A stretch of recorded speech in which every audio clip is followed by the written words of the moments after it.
Okay, hello again YouTube. There are a few more secrets that I want to nab first before I continue on with this. Whoops, I went too far down south.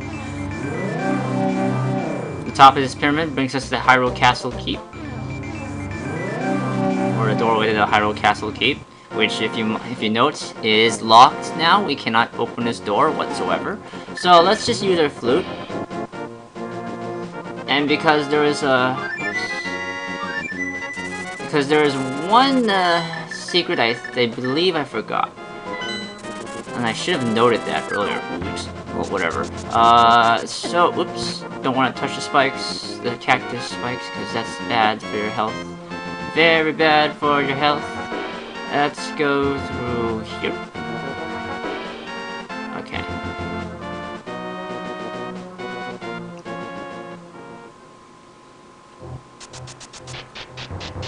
And in here, I believe there's a wall that we forgot to note. Yeah, this wall, oops, I completely forgot because I was too busy impersonating this old man's voice when he was all being super excited about the Book of Medora. But we have a piece of heart right here. Now, where would the last piece of heart be? Let's find out very soon. We can make another trip with a flute.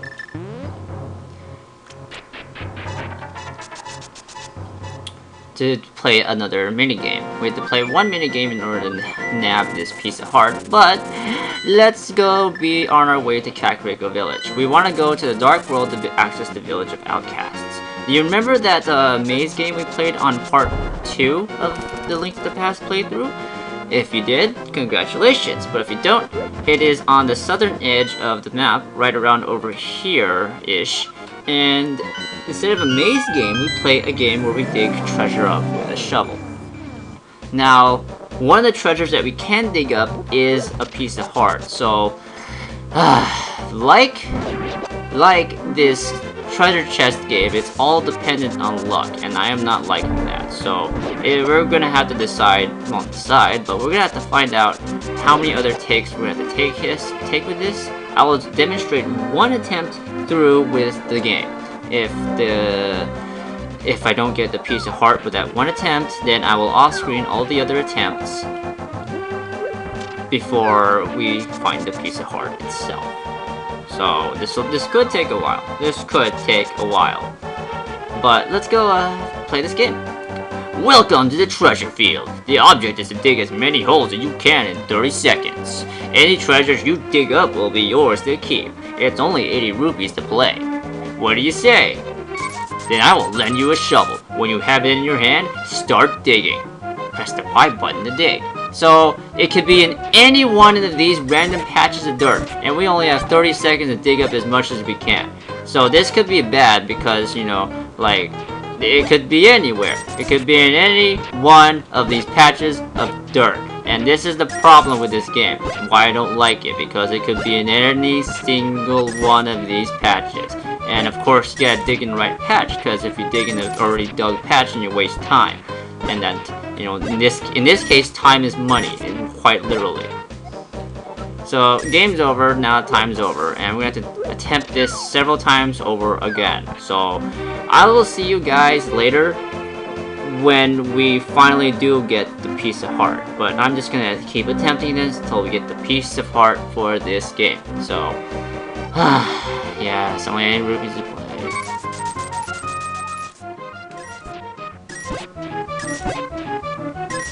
And we have the piece of heart, finally. We're done with this stupid game. Let's go. Get out of here.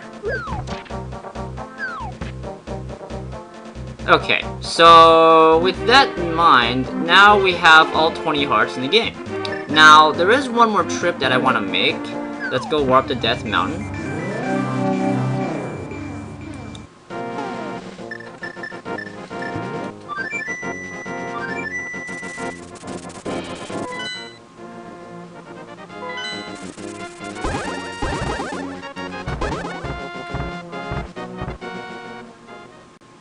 Okay, so now we're on Death Mountain again, and out of that stupid cave so we can avoid most of these rocks. let us go climb these stairs, and what I want to do is get to the Dark World version of Death Mountain again. Why? Well. I will show you in a bit, but we'll just take out that guy. Oh, take out that guy. Still my sword beams because I now have the red mail. But let's jump down here. There's a cave over here, which we can access. And what this cave has, we need the stakes in order to access this cave. Very clever game. And we'll pound down the stakes over here, or the hammer to access this cave. And you notice there are spikes here, right? If you touch the spikes, they hurt. So, we can use the magic cape to avoid most of these spikes, like a pro, and we'll just avoid taking all the damage.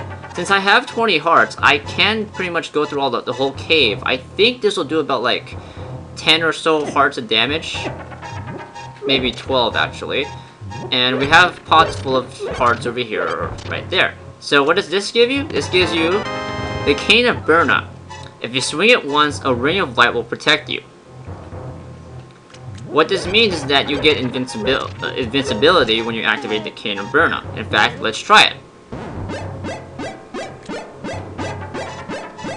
Of course, this drains your magic power, so then we're going to be stuck trying to eat up the rest of the hits of this cave. But that is the way to the Cane of Burnout. And that's all the treasures in this game. So all we have left in the next part, which will be not next part, but when I get back from the break, is we're going to be tackling Ganon himself. So let's go get our way out to the light world. We'll heal ourselves up with a fairy, and we'll be on our way to destroy Ganon once and for all. Once and for all, right? That's a funny joke. Now I believe we need full magic, so let's go freeze this guy first. Oh, that's right, I don't really have enough magic for that. Well, let's go rest ourselves. Alright, the first and only demonstration of a fairy in this game. Because we need some magic power, and I'm gonna leave this part over here. I will AFK, not AFK, but I'll cut this, and we'll be back when we are full of magic and ready to tackle Ganon. Be right back. Okay, after a short detour that I didn't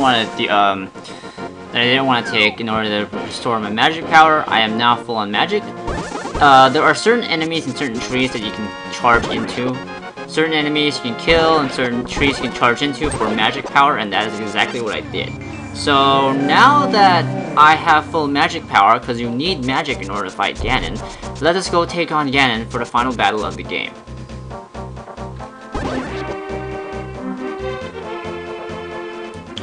Okay, are we ready? Let's go. Take out the bow and arrows.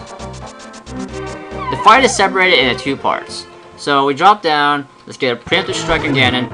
I never imagined a boy like you could give me so much trouble. It's unthinkable that you defeated my alter ego, Agnaham, the Dark Wizard, twice. But I will never give you the Triforce. I will destroy you and make my wish to conquer both light and dark worlds come true without delay. And the fight commences. Now this is actually a pretty cool weapon attack I thought from Ganondorf. But after we hit him for enough, he starts spinning his trident and summons little fireballs. The fireballs themselves turn into bats, and those bats hurt a lot.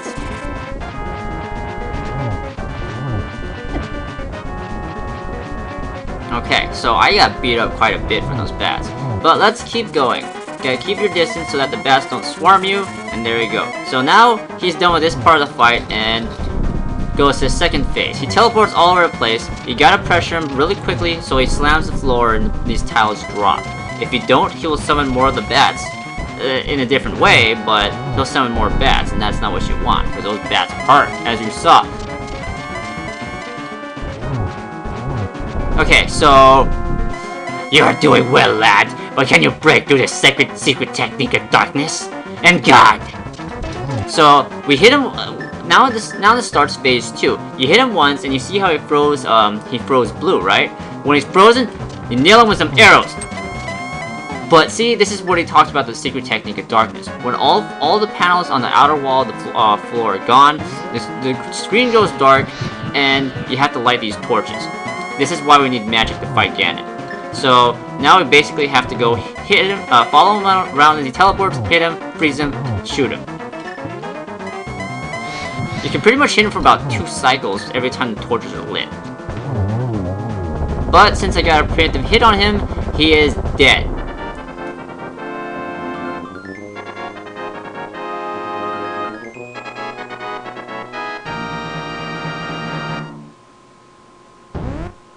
And this is the last part of the game. Well then, there is one little thing I want to show and showcase, but I'll do that for, well, I'll showcase a few other things for the extras video. But for now, the ending of Link to the Past. Enjoy!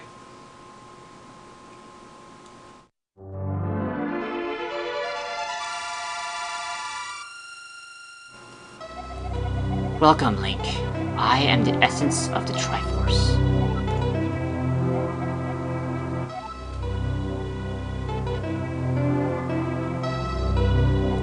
The Triforce will grant the wishes in the heart and mind of the person who touches it.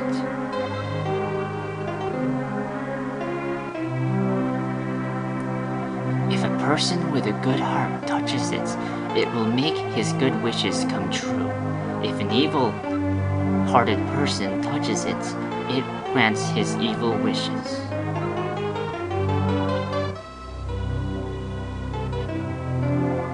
The stronger the wish, the more powerful the Triforce's expression of that wish.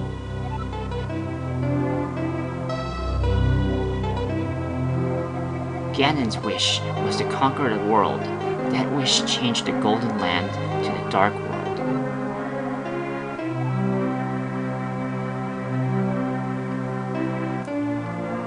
Ganon was building up his power here so he could conquer the Light World and make his wish come completely true.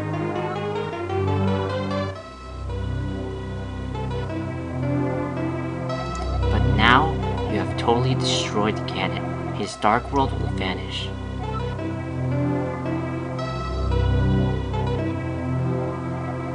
The Triforce is waiting for a new honor. Its golden power is in your hands.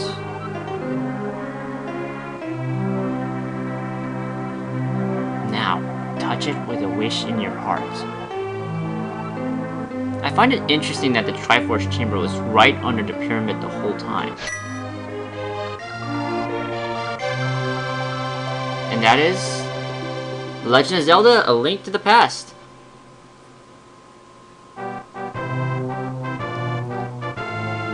And this showcases the wish that Link made. In this case, the king that we saw was dead in the intro has come back to life, and there are the 7 maidens. And all of the other casualties of Ganon's interference are back unalive. This guy, didn't he die? He's alive again. I think we're missing 2 torches there too, and a chest more like. Sahasrara also returns to Kakariko village. And there's a duck. And there's a desert palace once more. And there's that locksmith guy. I don't know how his chest got there, but there you go. And the bully makes a friend. Since the Dark World is gone, even though that portal's still there, these 2 guys are still here, but they're back to their normal forms. And your uncle is alive again, holding the old sword that you had while you have the Master Sword.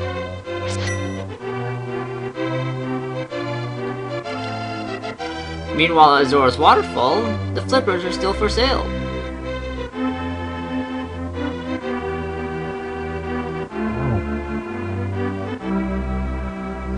And the witch and the assistants.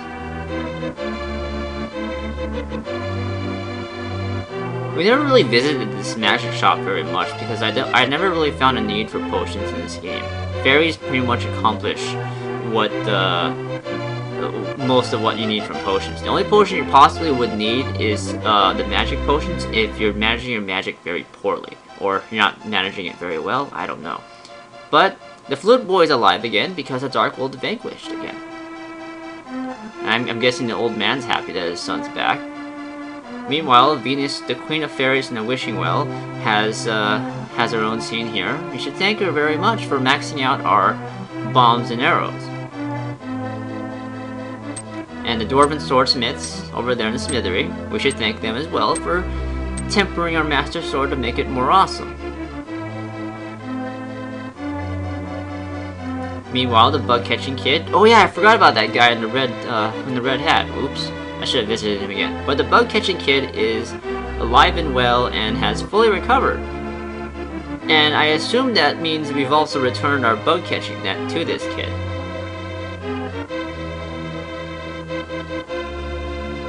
Meanwhile, the lost old man somehow finds himself still on Death Mountain.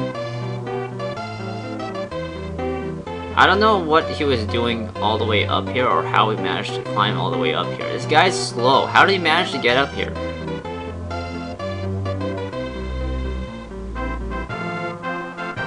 Meanwhile, we have the forest thief that was in that tent. He seems really mad for some weird reason. I don't know why. And the Master Sword sleeps again forever. Now, considering that we've already had confirmed that the Zelda timeline is connected and it exists, this statement is a lie, but I'm assuming that Nintendo didn't expect Zelda to be such a large franchise whatsoever. And here we have with the credits of the game. I'm just gonna mute the mic. I will see you guys next time. I'm just gonna close this off with my closing notes that I thoroughly enjoyed doing this game, and I still enjoy playing this game every now and then. That, you know, this is the first Zelda that I have played, so, you know, there's that. Now, if you like this playthrough, let me know. Give me a PM, give me a comment, or whatever, and I'll see if I can do more games for you guys to enjoy. For the next game that I'm gonna play, I have no idea what it's gonna be. Also note that this was another game that Miyamoto did. I think in Ocarina of Time he handed over Zelda to be directed by Aonuma, I think his name was. I forget his full name, but since Ocarina, Miyamoto has not been directing any of the other Zelda games, so that could be a thing to note. I am not sure what game I want to play next though, but you know, I can leave it up for you guys to decide, otherwise I'll figure it out myself. Regardless, this is El Chotra. I had fun doing this, I hope you had fun watching this, and I'll leave the rest of the credits for you to watch. Enjoy.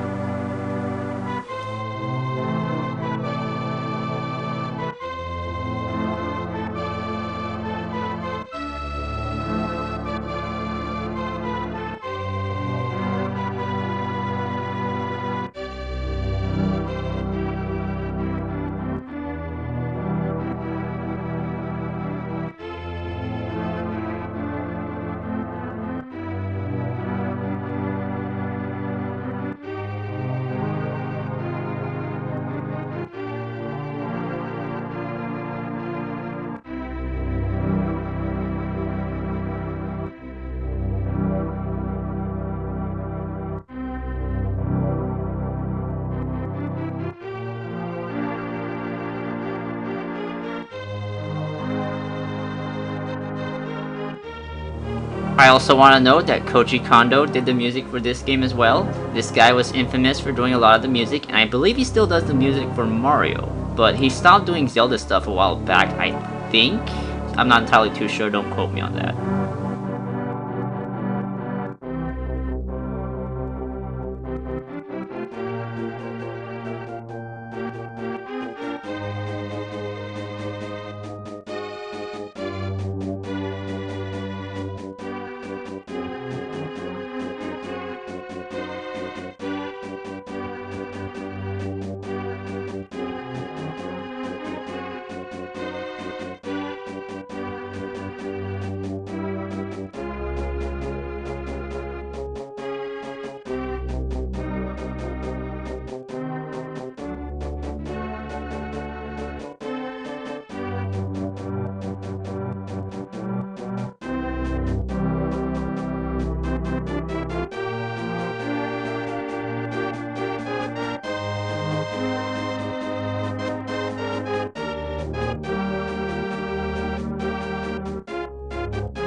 Incidentally, it also shows the names of the dungeons here, and I also forgot to note that, well, I didn't note that the total games played here is reminiscent, or not reminiscent, but it's basically, it counts how many times you visited each of the dungeons.